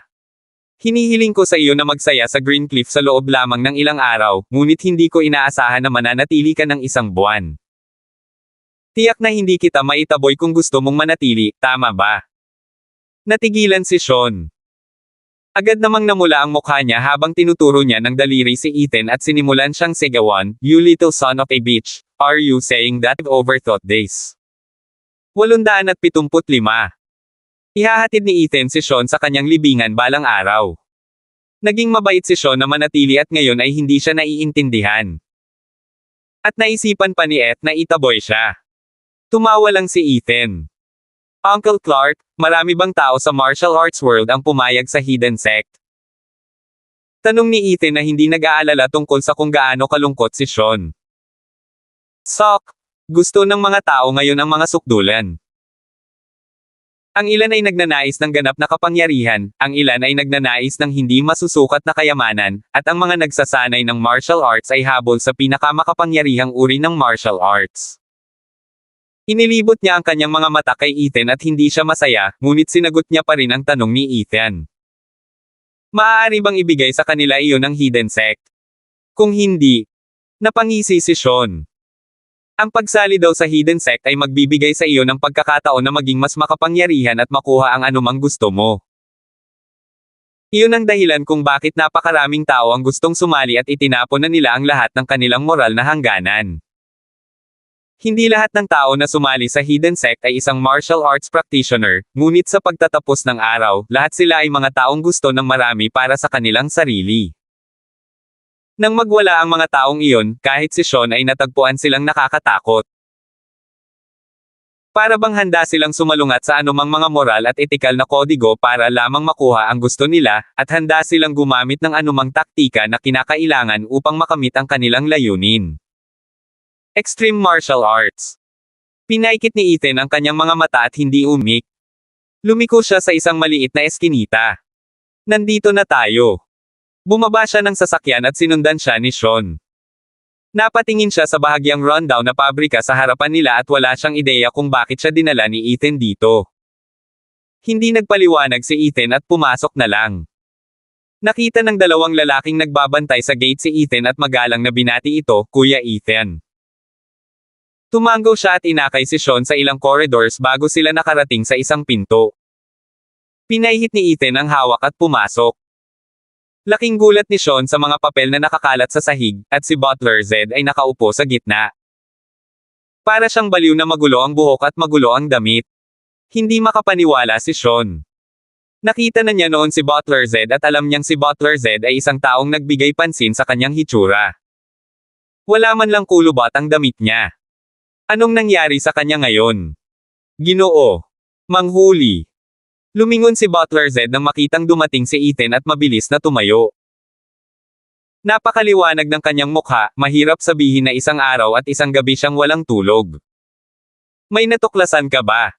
Isang malaking pagtuklas. Oh.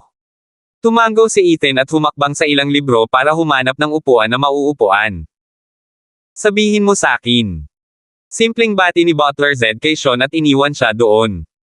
Kinuha niya ang inayos niyang impormasyon at ipinasa kay Ethan. Tumingin. Sinimulan itong basahin ni Ethan at nakataas ang isang kilay habang nakatingin kay Butler Zed na hindi makapaniwala. Hindi kumibo si Butler Zed at tumango lang. Nagpatuloy si Ethan sa pagbabasa at tumaas ang kilay niya. Unti-unting sumilay ang ngiti sa kanyang mukha. Napakagandang sorpresa. Nahulaan niya na ang Long Group ay binuo para sa ibang dahilan.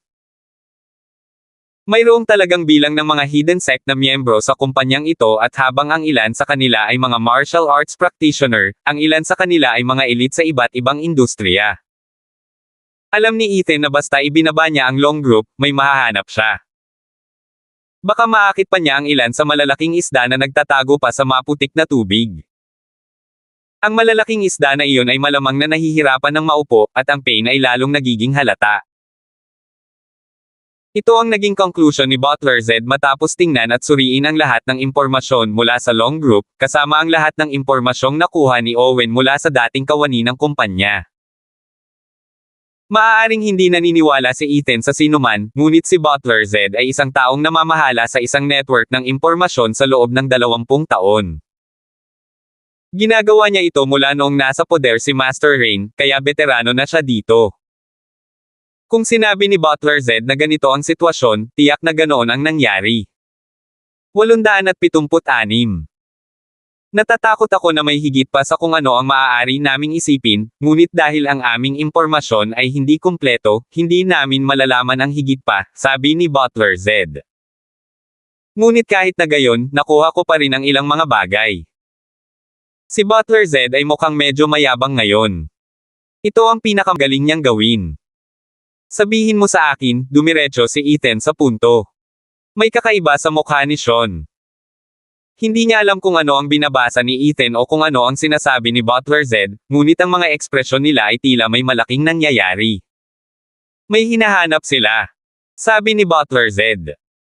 Ito marahil ang pilit na hinahanap ng buong hidden sect.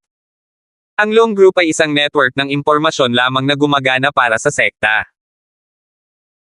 Sa pamamagitan ng paggamit ng impluwensya ng napakaraming industriya na halos monopolyo, maaari nilang saklawin ang mas maraming lupa at makakalap ng higit pang impormasyon.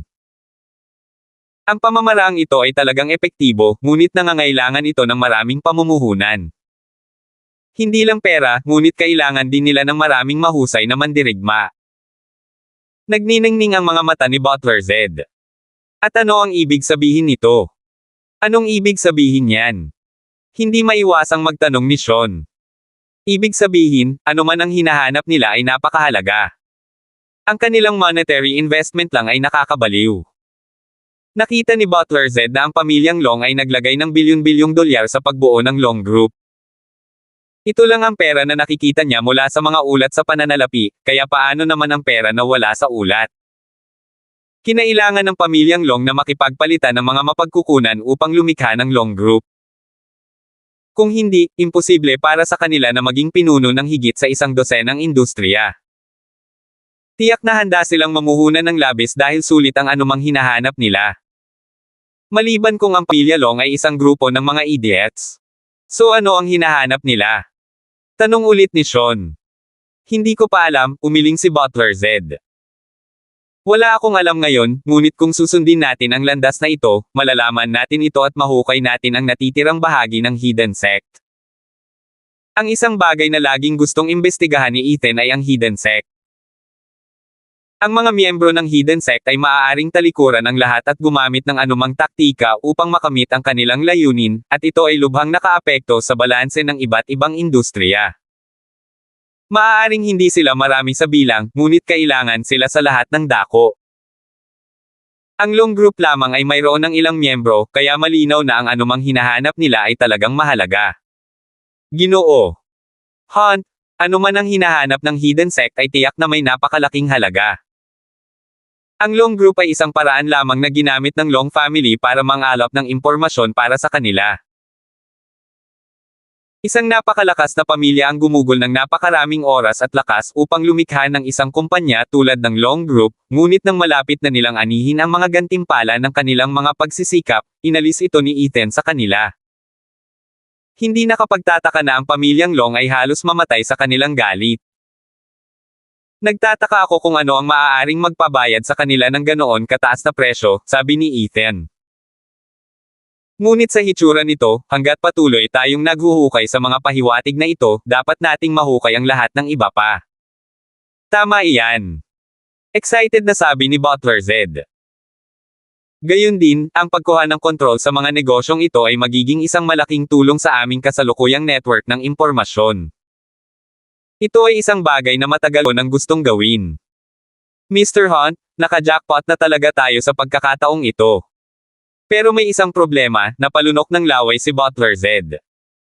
Ang mga negosyong ito ay napakalat at dati, sila ay kontrolado ng hiwalay ng iba't ibang makapangyarihang pamilya sa Hilaga.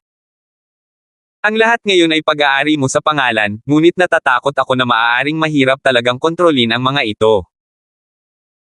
Sa partikular, ang industriya ng karbon sa Hilagang Kanluran, ang industriya ng turismo sa South Island at ang mga kamalig sa Hilagang Silangan ay lahat ay kontrolado ng iba ngayon. Ngayong nawasak na ang makapangyarihang mga pamilya sa Hilaga, hindi rin ito madaling ibibigay ng kasalukuyang mga pinuno. Nagtaas ng kilay si Ethan. Yan ang mga gamit ko. Sa palagay mo ay maglakas loob silang itago ang mga bagay na ito para sa kanilang sarili. 877. Ito ang mga bagay ni Ethan at napakahalaga para sa pagsubaybay sa hidden sect.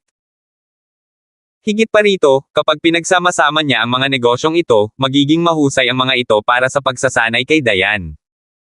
Parang bata pa ang Palmer Group ngayon.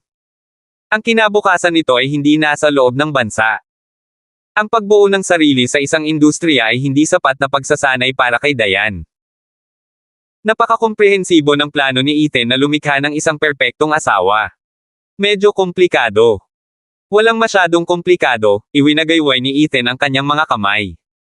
Ibabalik ko ang lahat at ipauubaya ko sa iyo ang mga operasyon at lahat ng iyon. Walang interes si Ethan sa maliliit na bagay na iyon, at ayaw niyang mag-aksaya ng anumang oras o lakas upang pamahalaan ang mga ito.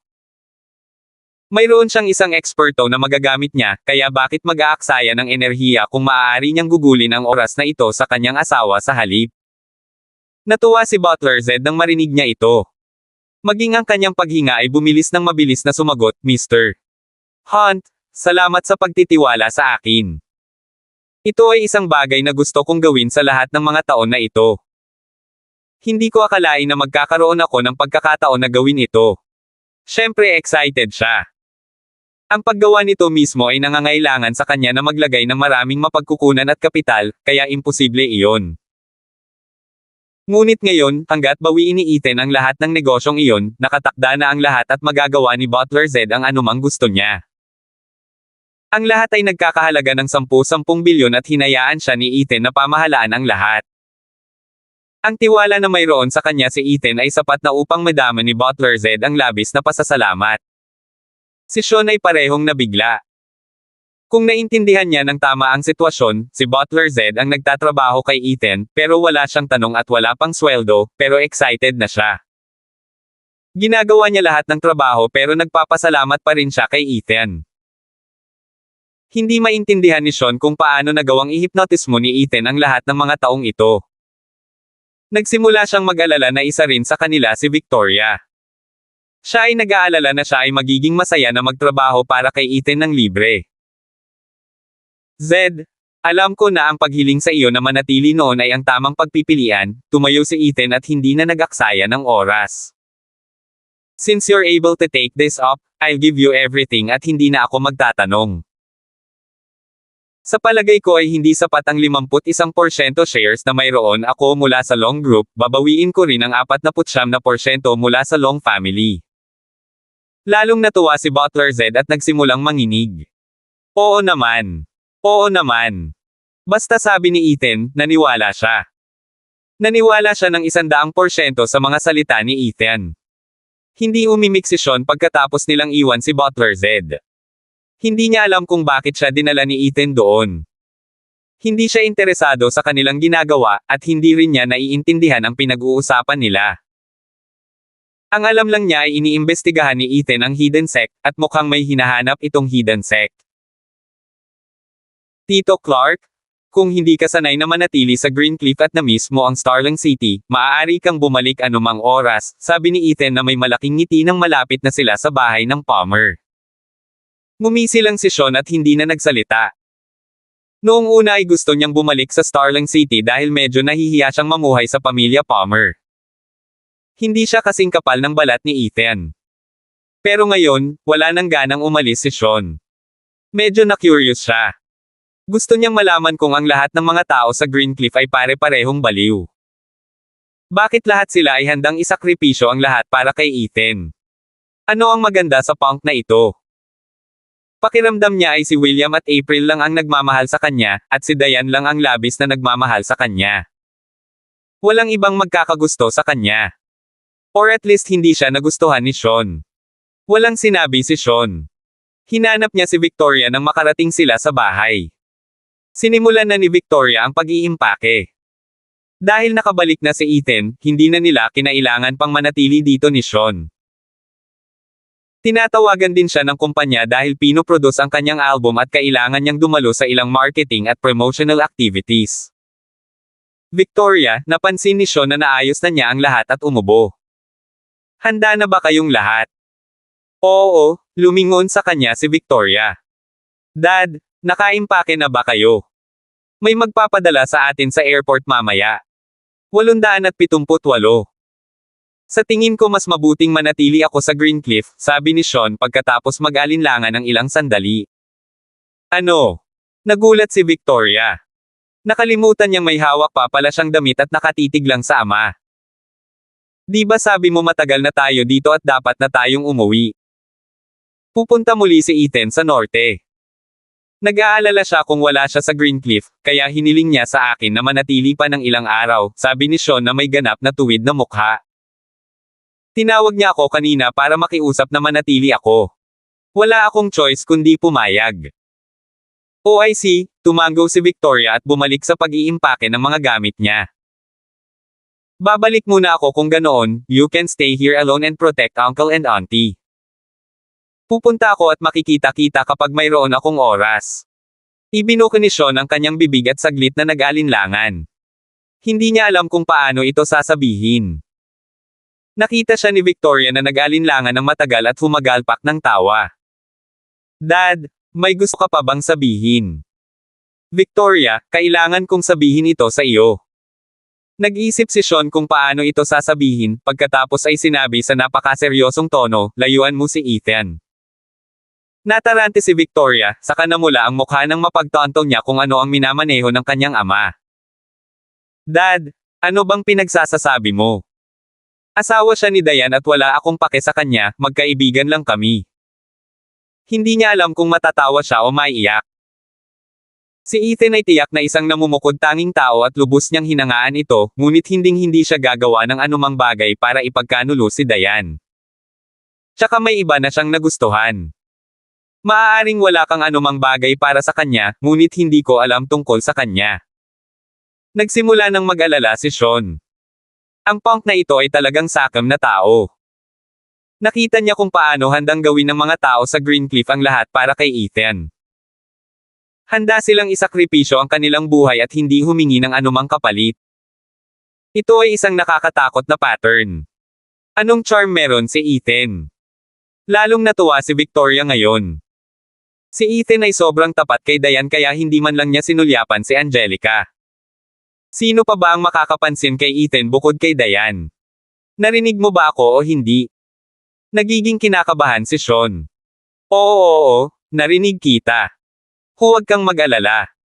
Nakahinga ng maluwag si Sean at dahan-daang lumayo habang nasa likod ang mga kamay. Samantala, sa hilaga, sa longhouse, ang ekspresyon ni Damien ay mas masama kaysa kung kumain siya ng patay na daga. Wala na. Wala na ang long group. Pinamahalaan niya ito sa loob ng maraming taon at naglagay ng bilyon-bilyong dolyar. Halos namuhunan siya ng kalahati ng lahat ng mayroon ng pamilya at nagbayad ng mas mataas na presyo upang ipagpalit sa mas maraming mapagkukunan. Ngunit nang malapit na niyang bawiin ang long group, nahawakan muna ito ni Ethan. Sa sobrang galit niya ay 3 araw na siyang nagsusuka ng dugo at ngayon ay puno na ng kulay ang kanyang mukha. Gabing-gabi na at mag-isa na lang si Damien sa bulwagan. Napatingin siya sa bakanteng kwarto at nanginginig ang mga labi. Hindi niya alam ang gagawin. Hindi na niya maibabalik ang long group. Isang malakas na bugzo ng hangin ang umihip at nagbago ang ekspresyon ni Damien. Agad siyang dumungaw sa bintana at tumayo. Tumakbo siya papunta sa pinto ngunit wala siyang nakita. Nag-iingat ang kanyang mga mata at mariin niyang ikinuyom ang kanyang mga kamao. Pagkatapos ay nirelax niya ulit ang mga ito. Basang-basa na ang likod niya dahil sa pawis. Agent Lima, hindi mo talaga ako binaygo. Isang boses ang biglang nagmula sa likuran ni Damien at si Damien ay nakatayong nagyelo na parang tinamaan ng kidlat. Agad siyang nanigas. 879. Pakiramdam ni Damien ay para siyang nahulog sa malalim na kuweba ng yelo. Hindi man lang siya naglakas loob na iikot ang ulo. Karaniwang hindi siya matatakot. Magiging confident pa siya para kausapin ang lalaking nakatayo sa likod niya ngayon. Ngunit ngayong wala na ang long group, wala na rin ang isang bagay na maaasahan ng pamilya Long. Hindi nakayanan ni Damien ang pagkawalang ito. Hindi lumingon si Damien. Huminga siya ng malalim at pinilit na pakalmayan ang sarili. Nandito ka. Hindi niya masabi sa tono ng boses niya kung galit ang nasa likod niya o hindi. Ngunit napakasigurado niya na kailangan niyang pasanin ang mga kahihinatnan ng pagkawala ng long group, at marahil ang kanyang buong pamilya ay maaaring magdala ng mga kahihinatnan. Ayokong sumama, pero kailangan ko. Nanatiling kalmado at patag ang boses sa likuran niya, parang robot na nagsasalita. Walang emosyon ang boses at imposibleng sabihin ang kanyang kalooban. Binigyan kita ng 5 taon. 5 taon. At ano ang nangyari sa huli? Sabihin mo sa akin. Naikuyom ni Damien ang kanyang mga kamao at tumalikod. Napatingin siya sa lalaking nakamaskara na nakaupo sa upuang nakalaan para sa Padre de Pamilya Long, ang upuan na pag-aari niya. 5 taon. Alam mo ba kung paano ako nabuhay sa nakalipas na 5 taon? Huminga siya ng malalim. Nagsumikap ako ng husto para sa iyong kapakanan at napakaraming miyembro ng aking pamilya ang namatay at nagbayad kami ng napakataas na halaga. Sa wakas ay nagbunga na ang long group at malapit na rin kaming mag-ani. Hindi ko rin gustong mabaygo. Damien continued to shout, "What you've lost is just an information network." Paano ang pamilyang Long? Nawala ang hirap ng maraming henerasyon. Nakaupo lang ang isang lalaki at walang sinasabing nakatingin kay Damien. Medyo kakaiba ang maskara sa mukha niya. Mayroon lamang itong 2 butas upang ipakita ang isang pares ng malalim na set ng mga mata, ngunit ang iba pa nito ay walang ibang pattern o guhit dito, at lahat ito ay puti. Umupo siya roon at marahang nirap ang kanyang mga daliri sa mesa, na para bang hinihintay niyang magpaliwanag si Damian sa kanya. Ito ang pagkakamali ko, para makabawi ako. Huminga ng malalim si Damian at nagngagig ang kanyang mga ngipin. Makakabawi ang Long family. Paano? Gagawin ko ang isa pang mahabang grupo para sa iyo. Sumigaw siya. Sa pagkakataong ito, hindi ko nakakailanganin ng 5 taon. 3 taon lang. Bigyan mo lang ako ng 3 taon at... Sa tingin mo ba walang halaga ang oras ko? Hindi ako natutuwa sa paliwanag na ito. Naging balisa si Damian. Panginoon ko. Nasa isang partnership tayo at hindi superior at subordinate. Hindi mo ako pwedeng tretuhin ng ganito. Dahil bahagi ka ng hidden sect, kung gayon ang tawag ko sa mga shots. Maaari mong tanggihan ang aking mga utos kung kaya mo akong patayin. Tumayo ang Panginoon at lumapit kay Damian habang nasa likod ang mga kamay. Hindi na naglakas loob na gumalaw si Damian. Naisip na niya ang senaryo na ito noon at naisip niya na lalabanan niya ang kanyang Panginoon at ang pinakamasamang mangyayari ay pareho silang mamamatay ng magkasama. Ngunit kapag ang lalaking ito ay talagang nakatayo sa kanyang harapan, wala siyang lakas ng loob na kumilos. Paano sa palagay mo nakaligtas ang pamilyang Long noon? Sa 8 pinakamakapangyarihang pamilya, sa palagay mo, bakit ko hahayaang manatili sa iyo? Kung ang iyong pamilya ay hindi kakahalaga ng isang bagay sa akin, sinira ko ito sa isang pagkakataon. Paano kung ikaw ay isang napakalakas na pamilya? Ang lahat ng material na bagay na ito tulad ng pera at katayuan ay walang halaga, gaano man karami ang iyong naipon. Si Damian ay hindi nang ahas na kumilos. Nagsimulang bumilis ang kanyang paghinga. Puno ng pawis ang mga palad niya at umaagos ang dugo sa buong katawan niya. Hindi siya mapakali. Hindi niya magawang manatiling kalmado sa harap ng lalaking ito. Biglang naramdaman ni Damian na ang isang baliw na tao lang tulad ni Frank ang maaaring maging mapangaha sa kanyang Panginoon. Bigyan mo ako ng isa pang pagkakataon. Sabi ni Damian sabay clenched teeth. Binigyan na kita ng pagkakataon ngunit hindi mo ito sinamantala, umiling ang kanyang Panginoon.